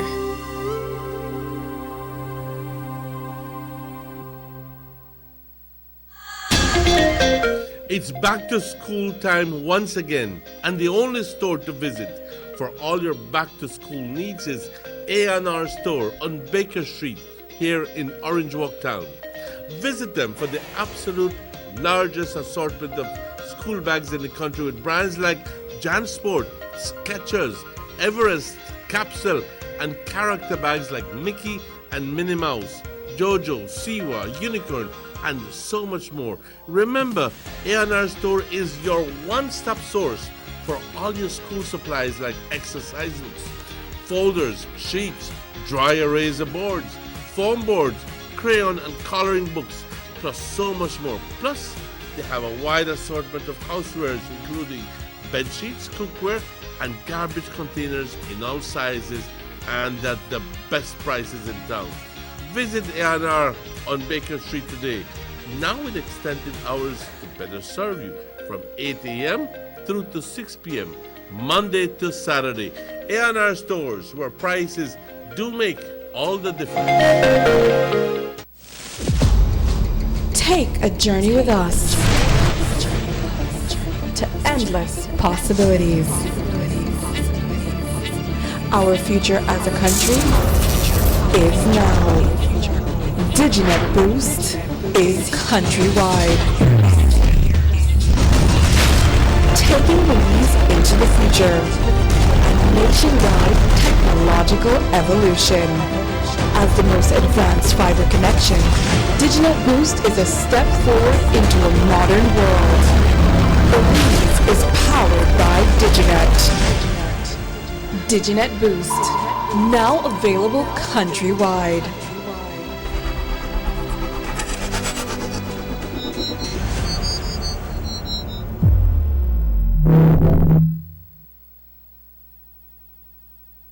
Six cylinders to pure potential and better performance. It looks like it vibrates. You think it could be the horsepower? With a quart of oil and the calibration of the injectors, it will start to get the watchers again on the street. We take a motor to its optimal level. We speak machine, Rush Franz, making the world function. Authorized agent, German Vega & Sons. Telephone number 322-3625. Email germanvega@btl.net.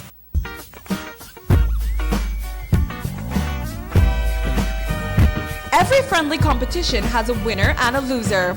A runner-up, a second best, someone that just doesn't have what it takes. Our friends know this feeling all too well. Since Digi introduced their new prepaid data plans, Digi fans have been happier than ever. While the other guys, their plans just can't even compare. Digi's new plans have the best value for your dollar. That's more data for less money, with even more options. So keep being a winner and keep living your best life with Digi. I wish I was a little bit taller. I wish I was a baller.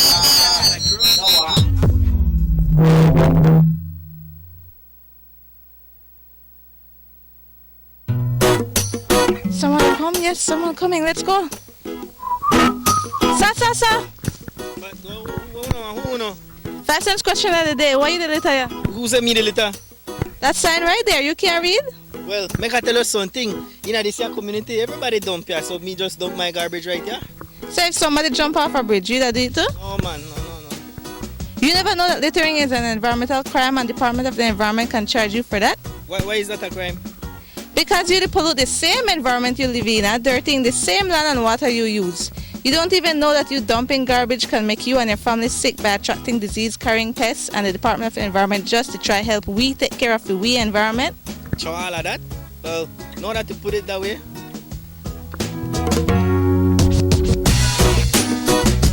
Thanks for your 5 cents, brother. That's 5 cents question of the day. This message is brought to you by the Department of the Environment.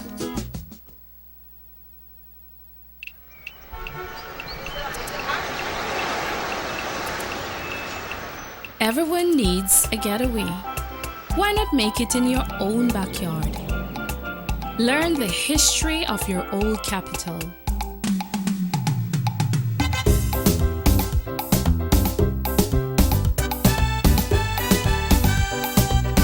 Or venture out on a road trip to experience the village life and be captivated by nature's wildlife, culture, and food.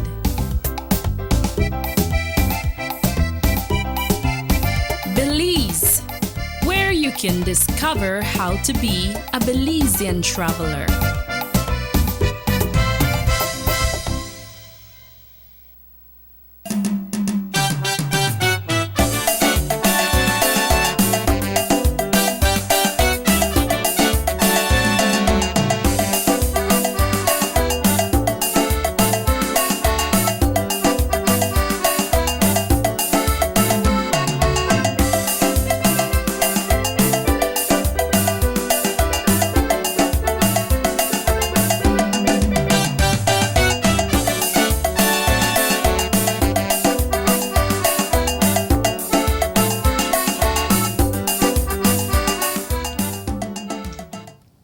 And welcome back to the Sugar City Morning Show. It's 8:37. It jumps to 8:38, 22 minutes away from 9 o'clock. RC, before we went on the break, we had a text from Benke in the Socots area. They want us to expound a little bit in Espanol para la gente en esa área. Well, yes. What is it you want us to expound on? We talk so much things. What we're talking about the leadership convention of the United Democratic Party and the position of the party. Okay. De todos modos, muy buenos días a todos ustedes que nos escuchan y sintonizan con nosotros también, por supuesto. El 9 de febrero del año próximo, 2020, se llevará a cabo la convención del UDP en el Civic Center en la ciudad de Belice para elegir el nuevo líder del partido UDP, el primer vicelíder y el segundo vicelíder, el chama del partido y el vice-chairperson del partido. Presentemente, nuestro gran líder, el muy honorable Dean Barrow, es nuestro líder máximo. El primer deputy leader es el honorable Patrick Favar y el segundo líder es el que viene desde Benqueviejo del Carmen, el honorable Orin Contreras, y de San Ignacio, Santa Elena, el señor August, Alberto August es el chairman del partido y Ms. Fern Gutiérrez de Toledo es el vice chairperson del partido. Así de que este proceso se llevará a cabo para tener nuestro liderazgo en orden, para preparar el plan, la organización, para ir en las elecciones generales que vienen el año próximo, 2020. Eso va a ser el año cuando el primer ministro honorable Dean Barrow estará entregando el liderazgo al nuevo líder elegido. Solo quiero hacer mención de que el 9 de febrero, cuando se elija el nuevo líder, el líder va a ser un líder, pero un líder en espera, como se dice, porque el líder seguirá siendo líder hasta el tiempo adecuado que él esté preparado o él esté listo para entregar reina. Van a trabajar conjuntamente para preparar cómo se prepara el gobierno, cómo trabaja el gobierno, y cuando llegue el tiempo indicado será el líder del partido y también será el indicado en ese tiempo que sea el primer ministro. Así que tenemos, todo esto del cambio de liderazgo está en el tiempo que va a indicar el honorable Dean Barrow. Él es la persona que tiene ese derecho porque él fue elegido como primer ministro hasta fines de 2020, así de que después de la convención hasta 2020, él tiene esa opción de decidir cuándo él va a hacer esa entrega.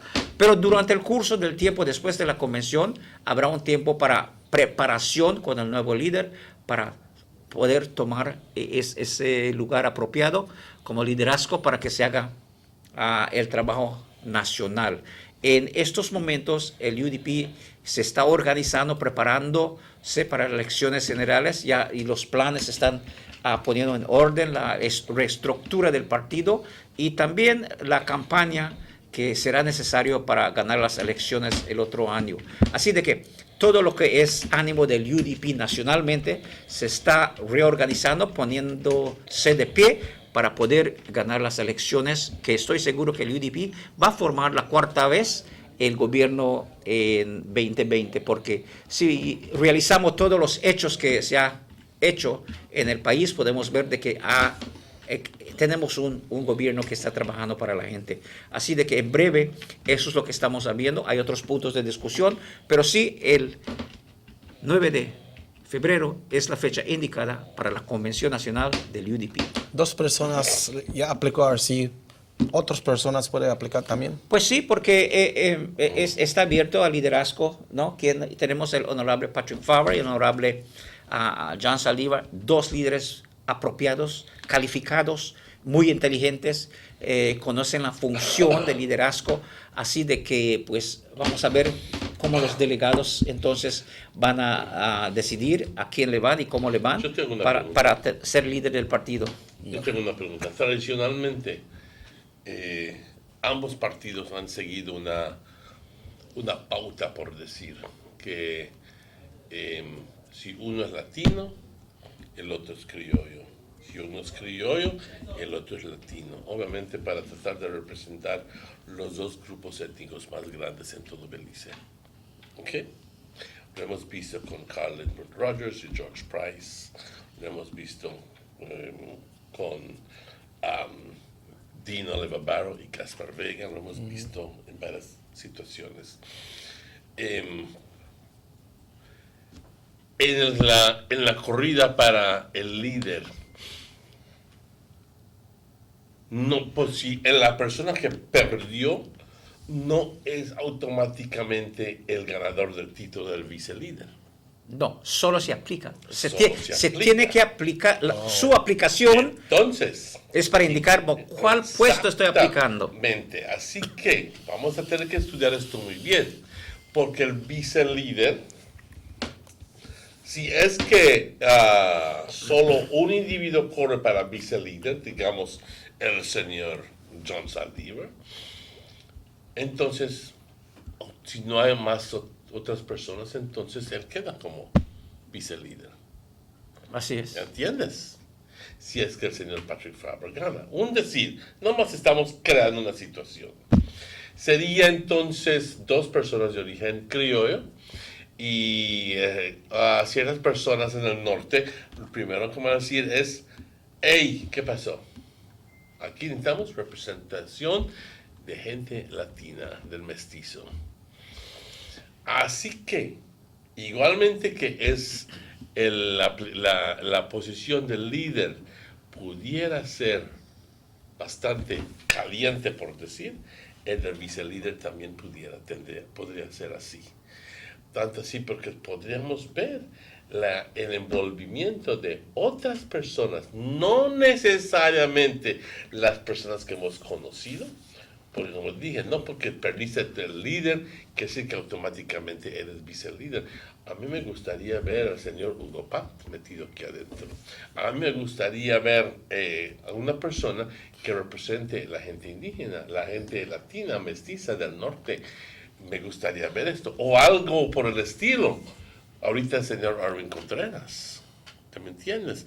Pero lo que te quiero decir es que tenemos que darle mucho seguimiento a la elección de vicelíder. Muy, muy importante. Pero así eso depende si esa gente quiere aplicar también, ¿no? Por eso la convención se abre el partido y los que aplican o quieren aplicar, porque tal vez tú dices, oh, negrito, tal vez tú debes de aplicar, pero si yo no quiero, no aplico.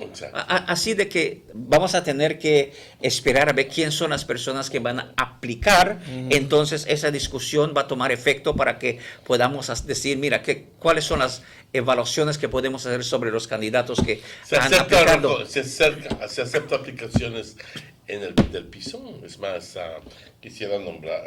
No. Tienes Okay, que. La aplicación se tiene que mandar al Secretary General, se tiene que mandar porque hay una comitiva que se llama The Ethics Committee que tiene que revisar todas las aplicaciones que estén en orden Así que no y puede ser de forma espontánea. y asegurar que también las personas que han sido nominadas o aplicado realmente quieren participar. Así que hay un proceso. Vamos a tomar esta llamada. Hello, good morning, Sugar City Morning Show. Yes, sir. Good morning, sir. I'd like to ask you gentlemen a question because something I want to find out now. Go ahead, sir. I don't want to know who out of the UDP or the PUP got the most seats in the village council. Okay, I believe Manuel is supposed to have that stats. I do have some information, but Ruben would be the correct person. I think that 1329 seats were. Let's see. 1359 seats were available. Let's see. 12, 625, and 629. That's a good question, but in adding all the seats, I mean, chairpersons overall, the UDP has, I think, about 4 or 5 more. Majority, yes. A majority, yes. Actually, I have it. I just remembered I have it.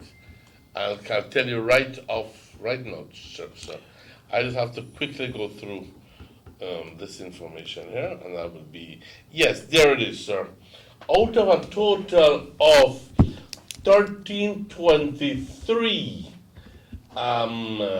available seats. You need the glasses? No. I'm looking at out of the available 1323 seats. Village council elections. But the UDP had more seats than 600 and something, won by 4 seats. The UDP won over the PUP by 4 seats. That is correct. Okay, so the UDP won the PUP by 4 seats. Out of a total of 1323. The report I'm looking at here, here it is. In the usual haste to claim false victories, the report from the PUP includes seats won by independent candidates. The opposition reported incorrect statistics. Elections were conducted in 189 villages for a total of 1323 seats being contested. The final tally shows that the UDP won the majority of 629 seats as compared to 625 seats by the opposition. So I was right. 629 and 625. The desperate taxes and massive spending by the opposition, blah, blah, blah, blah, blah. The message derived from the results of the council elections 2019 as the United Democratic Party remains stronger than ever and continue to enjoy the support of the rural population. So 629 over 625 PUP. Yep. Okay? All right, so that's answered the question. That is the official version.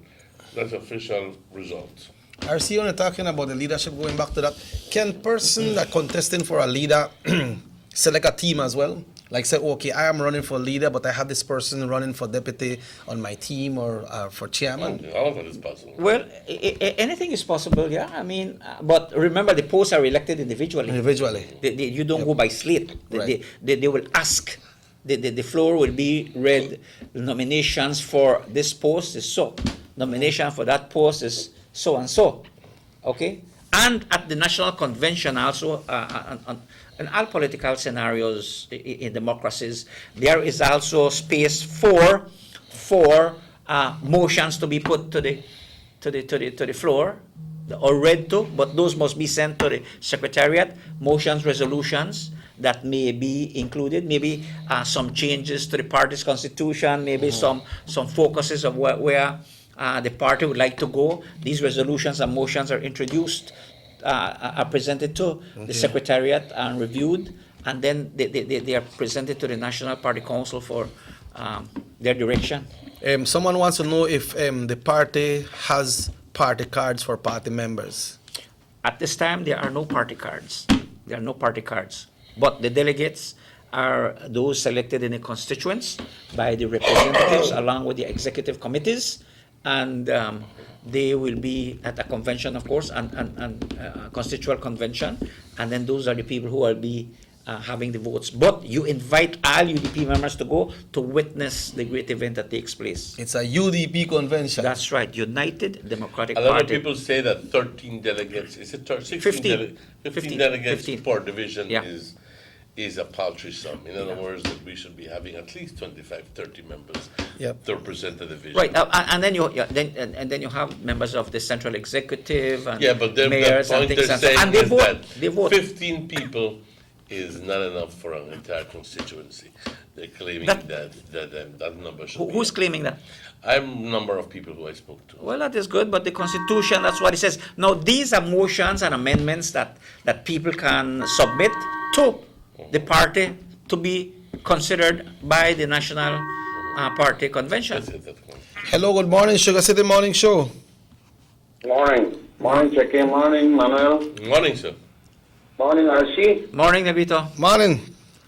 Okay, maybe I caught the show a little late, but since we're into some raw, serious politics, perhaps this would be a good time for us to discuss this issue. It is popular belief on the streets, and I talk about street corner politicking. Yep. It is popular belief that in Orange Walk, we have a dismal situation where it is alleged that Orange Walk North needs one facelift. The opinion outside is that it has gone as far as saying that Orange Walk North is on life support. And that's for the North. Then for the Orange Walk South, it is considered ill. So that's a layman talk, meaning that the South is in political problem last most of the Wisconsin election, so perhaps some adjustment needs to be made there. For Orange Walk North, it's on life support, that's critical. We need to make some adjustments there. And it is termed on the street that Orange Walk Central is not even a conversation. So I am talking to you being somebody big in politics and active in politics is, the street talk is that because of this situation where 3 of the 4 divisions are non-functional, it puts pressure on the only elected representative for the district, which is Orange Walk East, that everybody, because the other sections are not functioning, everybody runs to Orange Walk East, and the rep for Orange Walk East cannot take care of all the needs of the district, so he has to turn away some to take care of his people. But in doing that, the conversation shifts from this guy, they have the UDP line red, he no good, he cheap, he a lot of things, and that's not the truth. The real truth is that the other divisions are not functioning, so everybody goes to him, and he cannot, under any circumstances, service the whole district. So, it brings us to a situation, where are we? We need to make some adjustments. And again, street talk is that if in fact we make an adjustment to the divisions, and they talk, for some reason specifically of Orange Walk North, there's a talk that they want to put to a next free ballet in place at this one, and that's street talk. I'm not saying that's the official version, but this is street talk. And they are saying, but if you put Dali ballet there, you don't got time, I don't got the kind of spunk to bring back Orange Walk North. And there's this opinion that there's a certain individual who they believe knows the area and has the kind of political prowess to re-energize Orange Walk, because street talk again is saying that if Orange Walk North makes the right adjustment, then that has been known to, in the past, energize the whole district, and that's what Orange Walk needs. It needs political energy and motivation. And if the right adjustment, not an adjustment, the right adjustment, the people are saying, not just an adjustment, the right adjustment is made to Orange Walk North, Orange Walk South, when they re-energize Orange Walk Central, Orange Walk East, and get the necessary help it needs, because it is desperate. So what they are saying is that, if you allow me to finish that, if the right adjustment is made, then Orange Walk South will be re-energized, the UDP will again float, and this dismal situation may very well disappear. I mean, there's a lot of talk. So I am just saying to you right now what considerations are being given if in fact this street talk is a fact. Orange Walk on life support, Orange Walk South is in a dismal situation, Orange Walk Central not being a conversation, and everybody is choke for Orange Walk East. So I am asking you as an active and senior politician, what is the situation and can we make the adjustment and if it's allowed? Yes, sir. Can I? Yeah, he's asking a question to our guest. Yes, sir. I believe sincerely that any election can be won once you have the proper leadership, you have the organization in place, and you have a working plan that is beneficial to the public. You mentioned that possibly Orange Walk North is on life support. As a former Minister of Health, I can tell you, I have seen many patients on life support come back to life strong, continue, and have overlived many of those who thought it could not be done. In terms of the revitalization, well, it's a done deal. All it needs is people to be focused on people, listen to people, and to be able to work along with the people with the right and proper leadership. As in terms of Orange Walk South, Orange Walk South, in my mind, needs revitalization, needs to be reorganized and restructured. However, it's a constituent that can be won. As in terms of Orange Walk East, when you do direct targeting, because there is only one minister functioning there, I can appreciate that. But let me tell you, any UDP that comes from anywhere to any minister, it's like a family coming home. It's again how you plan, how you organize, how you execute that makes things happen. And we're still in a world, in a society that's a people-to-people politics. You hear about humanago, people-to-people. Well, politics is people-to-people. So if you go out there, talk to people, listen to the people, you may not like what they say. You may not like how they say it. But we learn from them, from listening. We aprendimos de ellos para escuchar. Aprendimos de ellos en lo que nos dicen. Y como buen estudiante tomamos notas y trabajamos con la dirección del pueblo y la gente. Todo es posible. ¿Sí? Como menciona el señor, que hay alguien que está en crítico. Yo recuerdo cuando yo era ministro de Salud, había muchos pacientes críticos. Pero pacientes críticos también pueden llegar a ser saludables, fuertes y luchar para una mejor vida. Una división es igual. Liderazgo es muy importante. Ánimo es muy importante. Enfoque en escuchar y participar con el pueblo es muy importante. Así de que las elecciones generales es un espacio donde el liderazgo sale y demuestra su carácter, su fortaleza, su actitud, pero más importante es el respeto al ciudadano y al votante, porque al fin del día es el votante que decide quién quiere que lo va a representar. Y su trabajo del candidato es poder comunicar con la gente, expresar, no ir a decir pues que Chequino hizo o que Emmanuel hizo. I will do this for you. I will work for you with this. Porque cuando trabajamos juntos y hacemos algo, un candidato que va y va a pasar su tiempo hablando mal de gente, solo es como egoísmo, solo es para él y se olvida del pueblo. Tenemos que tener liderazgo que va a incluir su representación del pueblo, because that is why it's called people's representation for national election. RC, at this one, it's time for us to close, so you are answering the question from the caller that was directed to you. We'll ask you for your closing remarks for today. Thank you for the invitation, Chucky, Emmanuel. Always happy to be here on invitation. And I believe that we're talking politics. I want to let all UDPs know, all people of Belize to know, that the United Party is strong. Nuestro gran partido UDP está fuerte. Hay que unirnos, hay que luchar, hay que trabajar juntos para la batalla, la guerra continua. Perdimos batallas por la guerra. Let me Sigue. just interrupt you to make we squeeze in this one, RC. Hello, good morning. Yes, is this the Sugar City Morning Show? It is. Good morning. You're live on the air. Go ahead. I wanted to ask, quería preguntar a Don Campos sobre algo que acabas de mencionar. Según él, viene la convención el año entrante en febrero y va a tener nuevo líder. Entonces la pregunta es, señor Campos, la Constitución de la Nación no dice que el gobernador escoge el líder del partido que tiene la mayoría en la Asamblea Nacional como primer ministro.